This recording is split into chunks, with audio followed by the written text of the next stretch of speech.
Bessent warns Taiwan chip reliance risks economic apocalypse. U.S. Treasury Secretary Scott Bessent warned on January 20 that the world economy faces a single, outsized systemic vulnerability because advanced semiconductor production remains overwhelmingly concentrated in Taiwan, saying a blockade or destruction of the island's manufacturing capacity could trigger an economic apocalypse. I would say that the single biggest threat to the world economy, the single biggest point of failure is that 97% of the high-end chips are made in Taiwan, Bessent said during remarks at the World Economic Forum in Davos on January 20. If that island were blockaded, that capacity were destroyed, it would be an economic apocalypse. The Trump administration is pushing to accelerate the reshoring of critical supply chains, especially semiconductors and critical minerals like rare earths, amid ongoing tensions with China and concerns over potential disruption to global trade routes in the event of a major military conflict in Asia. In Davos, Bessent said Washington was working to relocate more semiconductor manufacturing to the United States, describing the effort as a national security and economic stability priority. So, we are reshoring the semiconductor industry to the U.S. with the defense contractors, he said.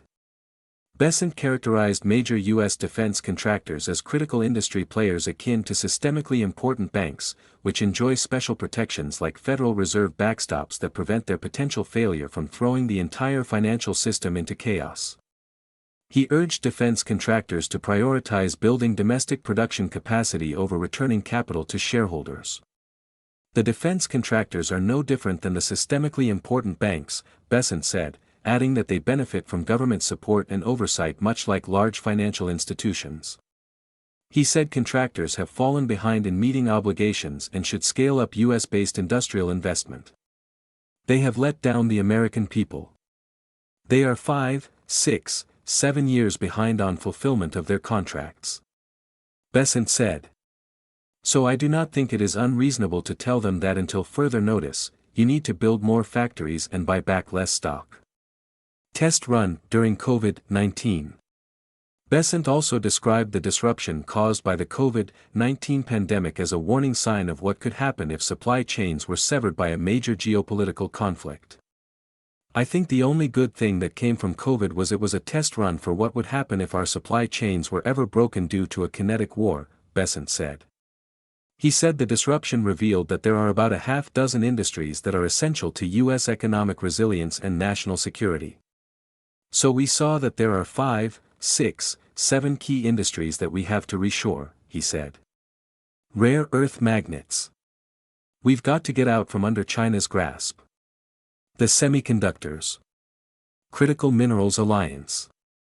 Bessent said the United States was moving to coordinate with allies and partners to reduce reliance on China for critical minerals and mineral processing, warning that Beijing has used pricing power to undercut American and allied industrial projects. We have seen what happens when the free markets get kind of perverted, Bessent said, describing cases in which companies attempted to launch critical mineral facilities in the United States only to be undercut by cheaper Chinese supply. The Chinese come, lower prices, undercut them, and then they're bankrupt. He said that the Trump administration plans to intervene with pricing mechanisms to bolster domestic production. We are going to put in a system, price floor, price ceilings, he said.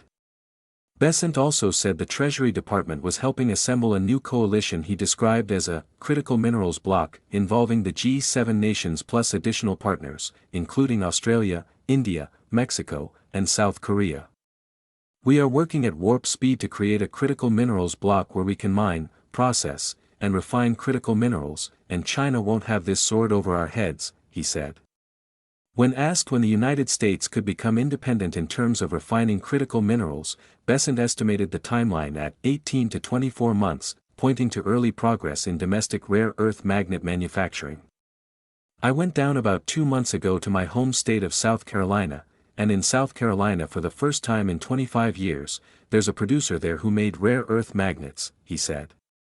Bessent said producers believe that they could fulfill most of the rare earth magnet needs for the United States within 2 years.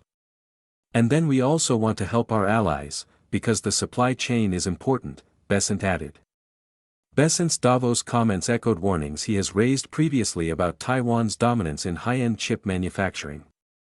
In an appearance on the All In podcast in December, Bessent said he viewed the concentration as the top economic risk to the United States and the global economy. His latest warning comes days after the U.S. Commerce Department announced a major U.S. Taiwan chips deal intended to expand manufacturing and supply chain investment in the United States. The Trump administration's push to reshore manufacturing and coordinate supply chains has unfolded alongside broader U.S. China tensions over semiconductors, technology exports, and industrial subsidies.